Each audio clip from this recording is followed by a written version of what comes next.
Good afternoon, this is Mark at the Wicked Edge Expert Corner Group, and we're talking sharpening for the beginner. And we talked about sweet spot, and we found the clamping position. We matched the angle by walking it down.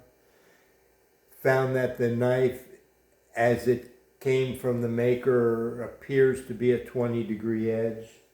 We're looking to put an 18-degree edge on this practice knife to sharpen it similarly to this knife we sharpened previously to 18 degrees. This edge we finished with edge leading strokes. All of the sharpening was done with edge leading strokes. This one we're going to do also at 18 degrees to 600 grit. The finest stone, but we're going to do this with edge trailing because I want to see how it feels. If it tests sharper, if it feels sharper, because it is a edge trailing sharpened stroke. Okay, what I wanted to say, that we did match this knife and found that it was a 20-degree angle.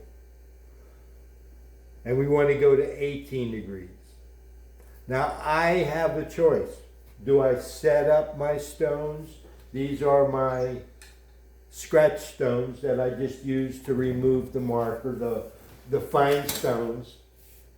We'll come back to them and use them when we need a fine stone. But now we're going to go back to working with the 100 grit to start with. So do I do the same thing with this knife that I did with the first knife and just haphazardly clamp it up, set it up to 18 degrees and have at it, even though I know that it's a 20-degree edge? Well, what I say that you do is you continue your walk. And let me give you a simile. I love similes. For you guys that are mechanically inclined, you ever cut a piece of pipe with a hacksaw? And when you are cutting on the flat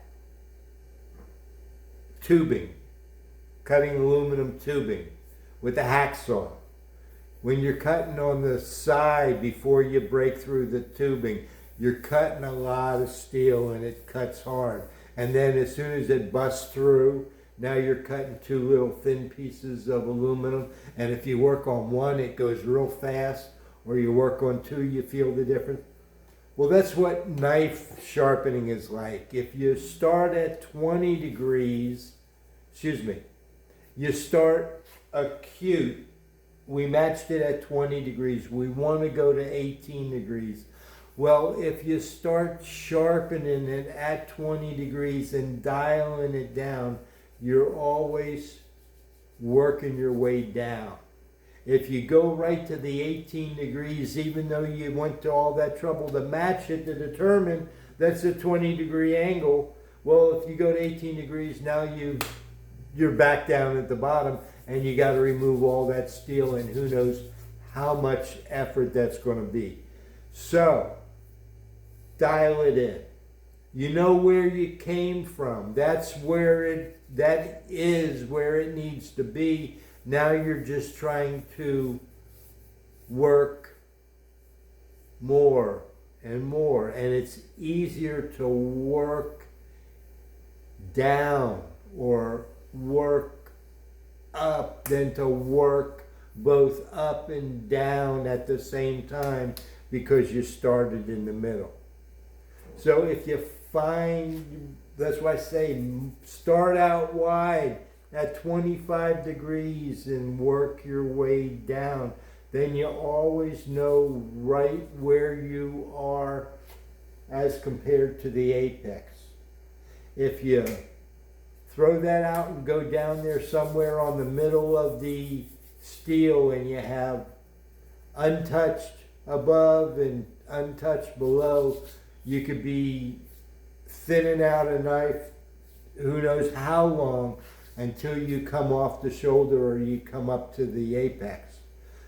So start wide and walk it in. It's going to do two things for you. It's going to let you match that angle and learn where you're at. But at the same time, you always know where you're at when you're sharpening instead of in the middle. It's just more efficient to start from one end and work to another, and then you always know where you came from and know where you're going to, instead of just being blind in the middle. So that's a little bit of the process now. After we found that it is indeed a 20 degree and we want to go to 18, I want to remove the steel from the top down. And that lets me stop right at the shoulder where I need to be, and it lets me, by working the top down, it lets me balance both sides and get the heights right. Thanks.